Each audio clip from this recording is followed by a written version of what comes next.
Hello everyone. पिछले lectures में हमने रिडॉक्स टाइट्रेशन की बेसिक सारा फंडामेंटल्स को पढ़ा और इस लेक्चर में हम स्टार्ट करेंगे टाइप्स ऑफ रिडॉक्स टाइट्रेशन। एक एक करके हम जितने भी आपके टाइप्स हैं उसको हम एक्सप्लेन करेंगे और समझेंगे कि कितने टाइप के आपके रिडॉक्स टाइट्रेशन होते हैं। ठीक है, तो अकॉर्डिंग टू योर सिलेबस, आपके सिलेबस में cerimetry, iodimetry, iodometry, bromatometry, dichrometry and titration with potassium iodide, ऐसा आपके सिलेबस में दिया हुआ है इनके टाइप्स में। यहाँ पर अगर हम ये बात करें कि टाइट्रेशन विद पोटेशियम आयोडाइड जो लिखा हुआ है उसको उसे आप आइडेटोमेट्री भी बोलते हो। ठीक है, तो इसको हम क्या और बोलते हैं, आइडेटोमेट्री। तो जैसा कि यहाँ पर नेम आपको दिख रहा है सेरीमेट्री, सेरीमेट्री में हम क्या करेंगे कि सेरिक जो है आपका सेरिक जिस भी कंपाउंड में ये प्रेजेंट होता है उसको हम इस सेरीमेट्री की हेल्प से डिटेक्ट करना है या एनालाइज करना है, या फिर आप कह सकते हो कि उसका एसे करना है। तो ऐसे कंपाउंड जिसमें सेरिक प्रेजेंट है, ठीक है, तो सेरिक सल्फेट का इसमें यूज़ किया जाता है।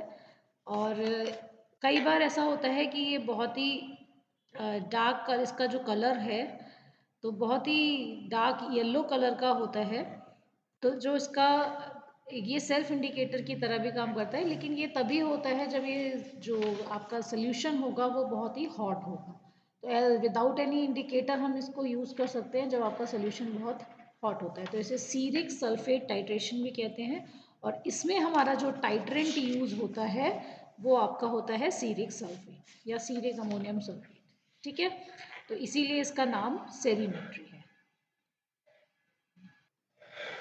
नेक्स्ट आप बात करते हैं अगर आयोडीन टाइट्रेशन की, तो यहाँ ये जो दोनों आपके सामने लिखे हुए हैं आयोडीमेट्री या फिर आयोडोमेट्री, इन दोनों में ये आपके आयोडीन टाइट्रेशन भी कहलाते हैं, यानी आयोडीन का ही टाइट्रेशन हो रहा है इसमें।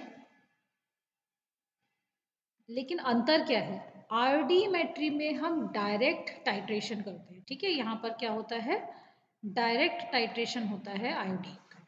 यहाँ पर as a standard solution, as a titrant जो हम ले रहे हैं, एज अ टाइट्रेंट हम किसको लेते हैं, आयोडीन को, सीधे सीधे। ठीक है, टाइट्रेंट यूज्ड इज आयोडीन। ठीक है, लेकिन आयोडोमेट्री में हम क्या करते हैं, आयोडोमेट्री में जो आयोडीन इवॉल्व हो रहा है रिएक्शन के टाइम पर, जैसे कॉनिकल फ्लास्क में हमने रिएक्टेंट्स ले रखे हैं और आयोडीन इवॉल्व हो रहा है, उस आयोडीन को हम डिटेक्ट करते हैं। ठीक है, उस आयोडीन के को हम एंड पॉइंट के थ्रू पता करते हैं, एंड पॉइंट। ठीक है, किसी भी आपका इंडिकेटर की हेल्प से। तो आयोडोमेट्री क्या हो गया, जहां आपने कोई भी इनडायरेक्ट डिटर्मिनेशन की ऑक्सीडाइजिंग एजेंट की बाय टाइट्रेशन की हेल्प से, किस चीज़ के लिए, लिबरेटेड आयोडीन के लिए। ठीक है, जैसे कि KI में से आप आयोडीन निकाल दें, ठीक है, आयोडाइड आयन निकल आएगा उसमें से, KI अगर आप पोटेशियम आयोडाइड है तो आयोडाइड अलग हो जाएगा और लिबरेटेड आयन आपको मिल गया आयोडीन का और आपने उसको एनालाइज कर लिया। इसमें हम जो टाइट्रेंट यूज करेंगे वो क्या यूज करते हैं, सोडियम थायोसल्फेट। तो यहाँ मैं जस्ट आपको एक ओवरव्यू दे रही हूँ, इसलिए एक एक करके बता रही हूँ। जैसा कि आपको यहाँ पर नाम दिख रहा है और नाम के अकॉर्डिंग हमें उसका नाम से हमें पता चल जाएगा कि ये किस टाइप का रिडॉक्स टाइट्रेशन है, कि इस टाइट्रेशन के अंदर कौन सा काम हो रहा है। ठीक है, ऐसी सीरीमेट्री हो गया हमारा। आयोडीमेट्री में हमने डायरेक्ट आयोडीन की बात करी, आइडोमेट्री में हमने इवॉल्व्ड आयोडीन की बात करी जो रिएक्शन से हमने इवॉल्व करवाया। और अब हम बात करते हैं ब्रोमैटोमेट्री, मतलब कि यहाँ पर हम किसका एनालिसिस कर रहे हैं, ब्रोमेट आयंस। ठीक है, ब्रोमेट को हमने एनालाइज करा है या फिर ब्रोमेट की हेल्प से हमने किसी दूसरे एनालेट को एनालाइज किया है, ऑक्सीडेशन एंड रिडक्शन रिएक्शन की हेल्प लेकर। तो इसमें एज अ टाइट्रेंट हम यूज करते हैं पोटेशियम ब्रोमेट, और इसीलिए इसको पोटेशियम ब्रोमेट टाइट्रेशन भी कहा जाता है। इसमें जो आपका जो टाइट्रेंट है उसको हमने ले लिया पोटेशियम ब्रोमेट, ठीक है। तो पोटेशियम ब्रोमेट क्या करता है, यहाँ पर एज अ इंडिकेटर हम डाइज को यूज़ कर लेते हैं, तो डी कलराइज कर देता है डाई को एंड पॉइंट पे, यानी कि कोई कलर नहीं आएगा। जैसे आपने मिथाइल ऑरेंज या मिथाइल रेड डाई इसमें यूज़ की जाती है, तो उसके कलर को डी कलराइज कर देगा। जैसे जैसा ब्रोमीन डिस्चार्ज होगा वैसे वैसे उसका कलर डी कलराइज होता जाएगा और एंड में आपको कलरलेस सोल्यूशन मिलता है इसमें, ठीक है। नेक्स्ट हमारा आता है डाइक्रोमेट्री। तो डाइक्रोमेट्री नाम से आपको क्या समझ में आ रहा है कि क्रोमेट आयन की बात हो रही होगी, ठीक है। With the help of dichromate ion हम क्या करते हैं, किसी भी एनालाइट को डिटेक्ट कर सकते हैं इस, और मेनली हम इसमें ऐसे एनालाइट्स डिटेक्ट करते हैं। फेरस आयन, जैसा कि मैंने बताया, बहुत ही स्ट्रॉन्ग ऑक्सीडाइजिंग एजेंट है पोटेशियम डाइक्रोमेट, जिसको हम यूज़ करेंगे। तो फेरस सॉल्ट्स होते हैं उनको इजीली डिटेक्ट कर सकता है, या आयोडाइड्स को इजीली एनालाइज करने के लिए हम इसको यूज़ कर सकते हैं। तो इसमें हम एज अ स्टैंडर्ड या एज अ टाइट्रेंट जो है वो यूज़ कर लेते हैं पोटेशियम डाइक्रोमेट को, और इसीलिए इसका नाम पोटेशियम डाइक्रोमेट टाइट्रेशन भी कहलाता है, ठीक है। तो डाइक्रोमेट्री मतलब कि डाइक्रोम की हेल्प से हम टाइट्रेशन कर रहे हैं, तो डाइक्रोमेट्री कह देते हैं। नेक्स्ट हमारा है टाइट्रेशन विद पोटेशियम आयोडेट, ठीक है। तो पोटेशियम आयोडेट की हेल्प से जब हम टाइट्रेशन कर रहे हैं तो उसको हम क्या कह देते हैं, आयोडेटोमेट्री भी कहते हैं, या फिर direct titration with potassium iodate इसका नाम हम ले लेते हैं। तो इसमें हम देखेंगे कि हमने इसे आयोडेटोमेट्री क्यों कहा, क्योंकि हम इसमें आयोडेट आयन को यूज़ कर रहे हैं, ठीक है। तो आयोडेट आयन हमें कहाँ से मिल रहा है, पोटेशियम आयोडेट से। तो पोटेशियम आयोडेट से जो आयोडेट आयन मिला, इस वजह से हम इसे आयोडेटोमेट्री बोलते हैं। तो ये आपका एक ओवरव्यू है आपके टाइप्स ऑफ रेडॉक्स टाइट्रेशंस का। अब हम एक एक करके इन टाइट्रेशंस को पढ़ते हैं। तो सबसे पहले हम लोग को स्टार्ट करना है सेरीमेट्री। तो जैसा कि हम ओवरव्यू में भी डिस्कस कर रहे थे, ऐसे ऑक्सीडेशन रिडक्शन टाइट्रेशन जिनमें ceric sulphate as a oxidising agent use होता है, ऐसे टाइट्रेशन को हम सीरोमेट्रिक टाइट्रेशन कहते हैं। क्योंकि देखिए सीरिक सल्फेट जो है एक पावरफुल ऑक्सीडेंट है, और इसको इसीलिए हम सिर्फ और सिर्फ एसिडिक सोल्यूशन में ही यूज़ कर सकते हैं, ठीक है। अगर हम इसे न्यूट्रल सोल्यूशन में यूज़ करते हैं तो सीरिक हाइड्रोक्साइड या फिर बेसिक सॉल्ट्स प्रेसिपिटेट आउट हो जाते हैं। सीरिक सॉल्ट्स जो होते हैं उनका अपना ही एक इंटेंस कलर होता है, येलो कलर होता है, और एंड पॉइंट डिटेक्शन भी पॉसिबल है विदाउट एनी इंडिकेटर अगर इसका हॉट सोल्यूशन हम लेते हैं। तो ये सारा इसका आप जो बेसिक आइडिया है सेरीमेट्री का वो ये रहता है। अब बात आती है ऑक्सीडाइजिंग एजेंट की तरह हम सीरिक सल्फेट को यूज़ कर रहे हैं यहाँ पर एनालिसिस में अपनी। तो उसका एडवांटेज क्या है, तो एक बार इसके एडवांटेज को भी हम देख लेते हैं कि सेरिक सल्फेट जो एक सोल्यूशन बनता है आपका येलो कलर का, वो इतना इंटेंस कलर उसका नहीं होता कि 0.1 नॉर्मल में हमें कोई वो प्रॉब्लम क्रिएट करे कि हम उसका विजुअल रीडिंग देख पाएँ।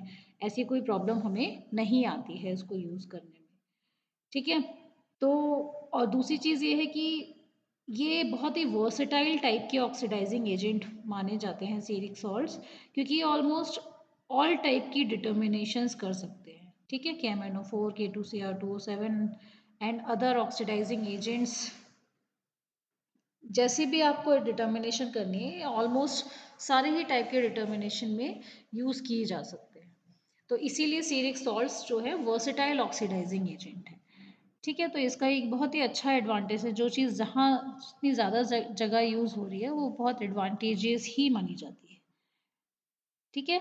तो अब एसिडिक सोल्यूशन में क्या होता है कि सीरिक सॉल्ट रिडक्शन हो जाता है, ठीक है। तब एसिडिक सोल्यूशन है तो सीरिक सॉल्ट रिडक्शन हो जाता है, इसीलिए हम इसका एसिडिक सोल्यूशन लेते हैं। तो यहाँ पर आपको क्या दिखाई दे रहा है, लॉस गेन ऑफ इलेक्ट्रॉन दिखाई दे रहा है ना, डिक्रीज हो गया पॉजिटिव चार्ज में, यानी गेन ऑफ इलेक्ट्रॉन दिख रहा है, यानी कि रिडक्शन हो रहा है। ठीक है, तो एसिडिक सोल्यूशन में सीरिक सॉल्ट रिडक्शन दिखाते हैं। दूसरा एक एडवांटेज हम अभी बोलते ही आ रहे हैं कि ceric sulphate directly as a self indicator use हो सकता है, क्योंकि ऑलरेडी ये येलो कलर का होता है, तो इजीली हम इसको as a self indicator use कर सकते हैं। एक इसका बहुत अच्छा एडवांटेज ये है कि सोल्यूशन जो होता है सीरिक सल्फेट का, वो बहुत ही स्टेबल होता है, बहुत ही long period of time, even हम 10 डेज के लिए भी इसको बना के रख देते हैं और 10 डेज बाद हम इसको यूज़ करते हैं, तब भी इसके स्टेबिलिटी में कोई प्रॉब्लम नहीं आती है।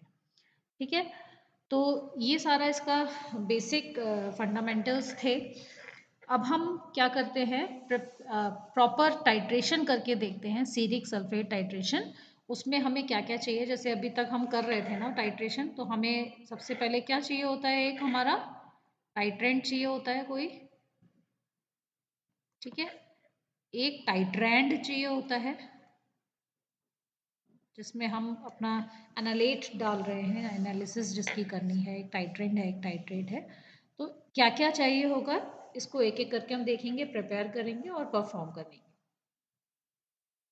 तो अब हमें सबसे पहले क्या करना है, सबसे पहले तो हम क्या करेंगे, सीरिक सल्फेट का सॉल्यूशन प्रिपेयर करेंगे, उसके बाद उसको क्या करेंगे, स्टैंडर्डाइज करेंगे। ठीक है, तो कैसे प्रिपरेशन करनी है, अभी मैंने आपको बोला कि यहाँ जो एसिडिक मीडियम होता है उसमें यहाँ पर आपको रिडक्शन दिखाई दे रहा है, तो जो ऑक्सीडेशन स्टेट में चेंज आया वो कितने का चेंज आया है, यहाँ पर 1 का चेंज आया है। ठीक है, इसका मतलब इसका जो इक्विवेलेंट वेट होगा, क्योंकि हमें नॉर्मल सोल्यूशन बनाना है, तो equivalent weight will be equals to its molecular weight. तो इस बात की हमें चिंता नहीं करनी है कि इसको हमें डिवाइड करना पड़ेगा, क्योंकि हम एसिडिक सोल्यूशन में ले रहे हैं सीधे सीधे। ठीक है, तो मॉलिक्यूलर वेट इसका होता है 332.24 ग्राम्स पर मोल। ठीक है, लेकिन अप्रॉक्सीमेटली क्योंकि हम क्या बना रहे हैं, यहाँ पर हमें स्टैंडर्डाइज इसको करना ही है, तो हम approximately 35 grams of Seric sulphate ले लेंगे। इसको हम किस में ऐड करेंगे, डिसॉल्व करेंगे, गरम करने के साथ साथ 28 ml ऑफ सल्फ्यूरिक एसिड में हम इसको डिसॉल्व करेंगे, और प्लस 28 ml ऑफ वाटर। तो यहाँ हम एसिडिफाई करने के लिए यूज़ कर रहे हैं इसको। उसके बाद हम इस सोल्यूशन को, यहाँ पहले तो हमने हीट किया है जेंटली, देन हम इसको कूल करेंगे और फिल्टर करेंगे। ठीक है, उसके बाद जब ये ठंडा हो जाता है, देन हम इसको वॉल्यूम मेकअप करेंगे up to 1000 ml with distilled water. ठीक है, तो यहाँ पर हमारा सीरिक सल्फेट प्रिपेयर हो। और कितना नॉर्मल बनाया हमने, ये भी लिख लीजिए 0.1 नॉर्मल, या फिर अगर मोलर लिखेंगे तो भी कोई प्रॉब्लम नहीं, क्योंकि इस केस में नॉर्मलिटी इक्वल्स टू मोलारिटी है। ठीक है, तो 0.1 मोलर या नॉर्मल सोल्यूशन आपका बन गया है। अब हमारा जो नेक्स्ट स्टेप होता है, हमेशा की तरह हम क्या करते हैं, किसी भी जो भी हमें अपने टाइट्रेंट को क्या करना है, एनालिसिस करने से पहले कुछ भी इसको हमें स्टैंडर्डाइज करना होगा। तो अब हम देखेंगे कि हम इसे कैसे स्टैंडर्डाइज करें।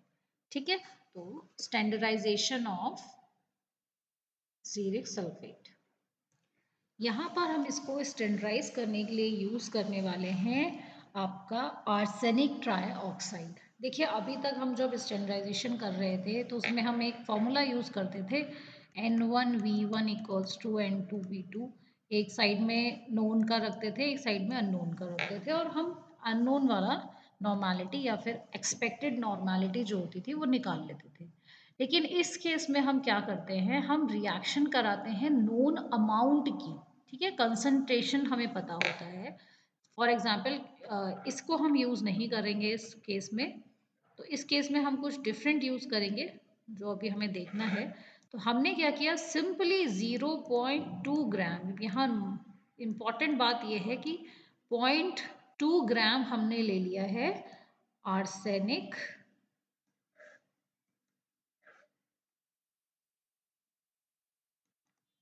ट्राइऑक्साइड।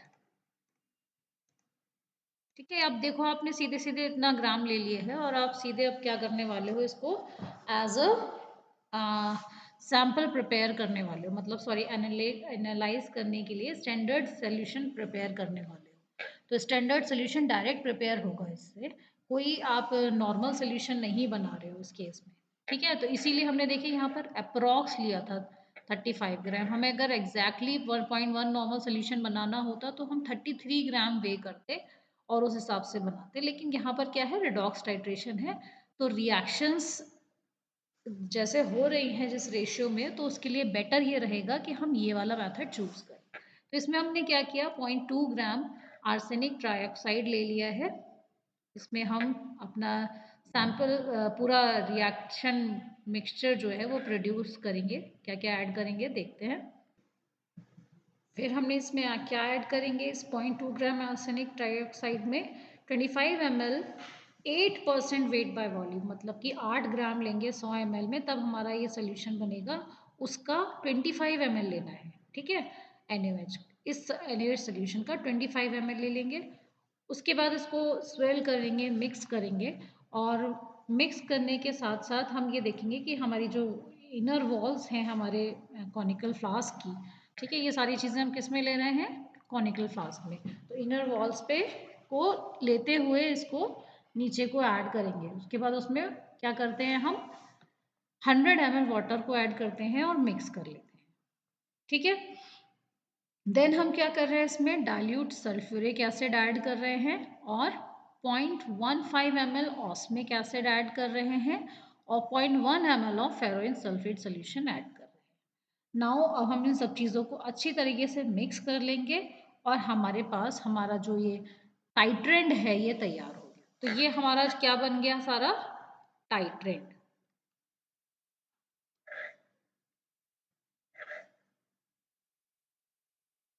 इसको हमने कॉनिकल फ्लास्क में बना रखा है 500 ml के। ठीक है, अब इसे हमें क्या करना है, हमने जो सोल्यूशन अपना बना रखा है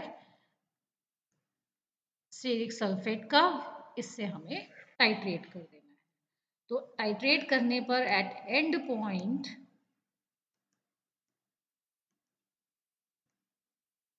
जो आपका पिंक कलर है वो किस में हो जाता है convert, very pale blue colour.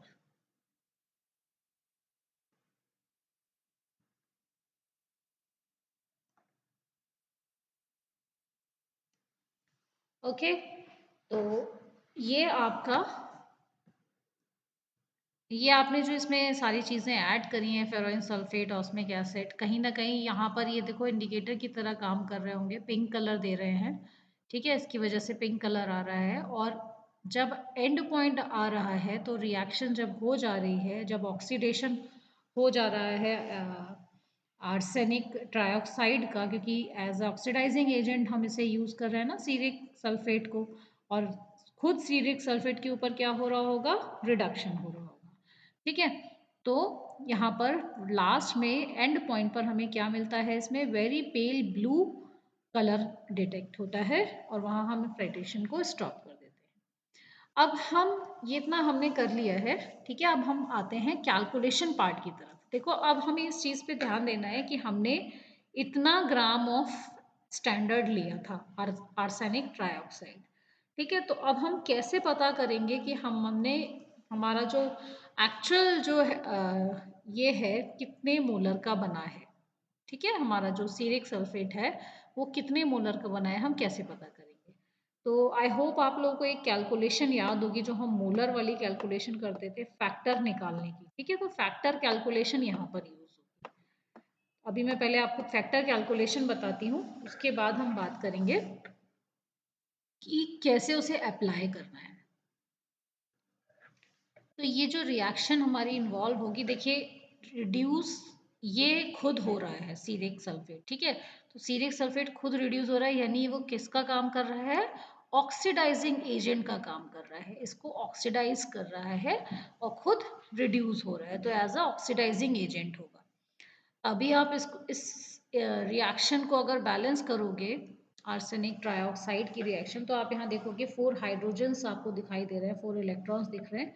इसलिए हम इस पूरी रिएक्शन को बैलेंस करने के लिए हम इसको भी मल्टीप्लाई बाय 4 कर देते हैं, यानी 4 आपके जो मोल्स हैं वो इक्विवेलेंट होंगे एक आपका आर्सेनिक ट्राइऑक्साइड को वो ऑक्सीडाइज करने के लिए।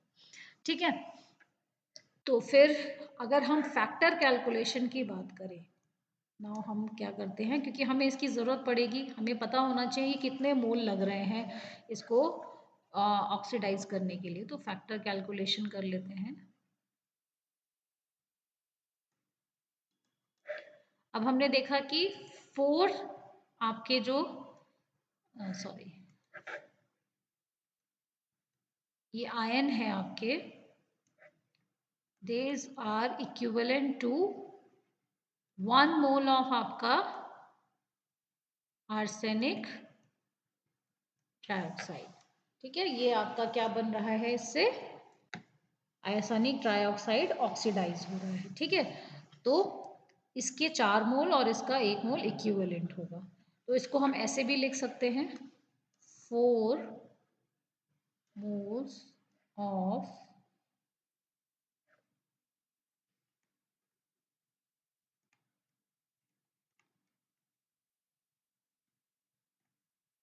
is equivalent to 1 mole of arsenic trioxide. ऐसे ही कैलकुलेट करते हैं ना हम। तो यहाँ पर हमें ये मेन चीज़ मिल गई कि आपके 4 मोल ऑफ सीरिक सल्फेट के ऑक्सीडाइज करेंगे 1 मोल ऑफ आर्सेनिक ट्राइऑक्साइड को।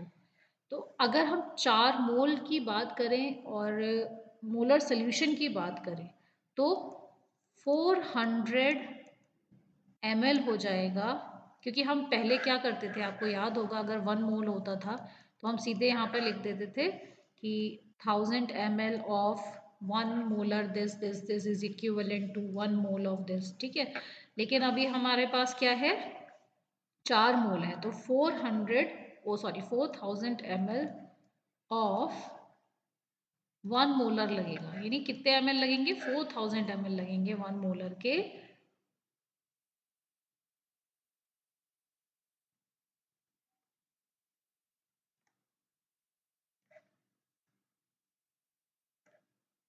to oxidize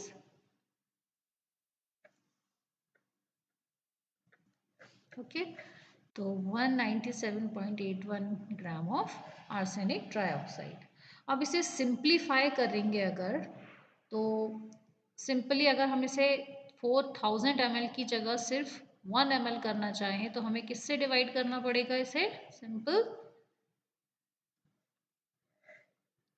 4000 से हम डिवाइड कर देंगे। ठीक है, तो इधर भी हम 4000 से डिवाइड कर देंगे, तो हमारे पास क्या बचेगा, 1 ml of 1 molar, this is equivalent to 0.04946 gram of this. ठीक है, और अगर सिंप्लीफाई करते हैं 0.1 मोलर की बात करें तो 1 ml of 0.1 molar ceric sulphate is equivalent to 0.04946 grams of arsenic trioxide।